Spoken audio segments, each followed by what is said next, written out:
thinker and biblically brilliant layman. He not only researched, but he wrote many sections for me. Like my previous work, well-versed, I could not have done this without him. He is so insightful and profoundly humble. I praise God for him.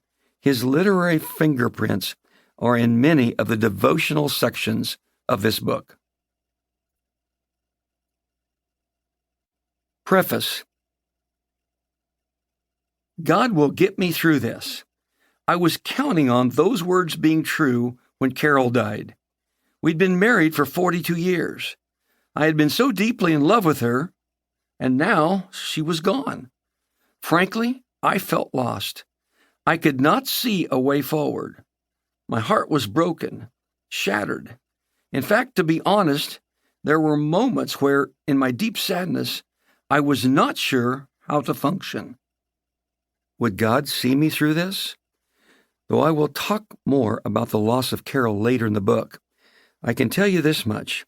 We all have a this.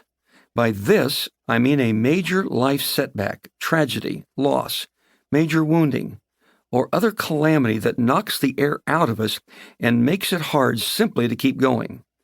So let me ask you, what is your this? Have you lost a spouse, a child, a dear friend? Were you abused, abandoned, ignored? Whatever your this is, I want you to know there are others who understand. You may feel alone or believe that, in fact, no one really cares. But even if you live on a deserted island, like Tom Hanks in the film Castaway, with no other humans around you, I promise you that someone cares. And he, my friend, will indeed see you through this. I know because if you look at the story of my life, God has done just that over and over again. You know my life has been good, but it has been rather unremarkable. I'm not a celebrity, nor am I internationally famous. I have never held high public office. Actually, I have never held any public office.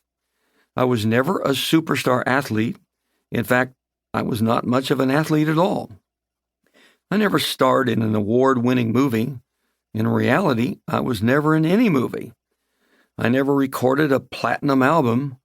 I did record an album that sold a couple thousand copies. Does that count? I only wrote a few best-selling books, although some other books I wrote did just okay. I'm not a well-known scholar, although I do have some advanced degrees. Truth be known, I'm a rather ordinary person, a common guy, a very simple person. But what makes my life so meaningful is the same thing that makes your life so meaningful. God is at work in you and me. He is with us both in the darkest experiences and in the ordinary, common events of daily living. You may not have realized the truth of this unless you've stopped to think about it. If you were to ponder this, you would write a book on what God has taught you, about how resilient you are, and what you've overcome in your life. And you should write a book. If you can't get a publisher to take it, fine, self-publish. If you can't self-publish, fine, then just type it out and hit save.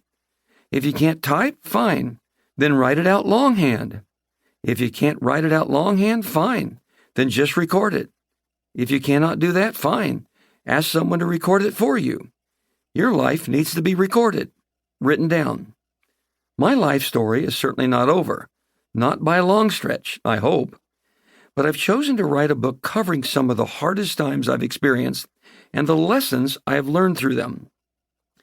Although my life stories provide the explanation for each point, this book is not about me. Rather, it's about God. It is really about what God taught me and how He taught me these principles.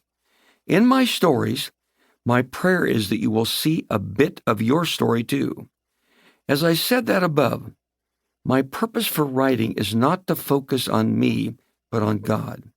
Specifically, that even in the worst of times, the most painful this seasons, God is there for you and for me.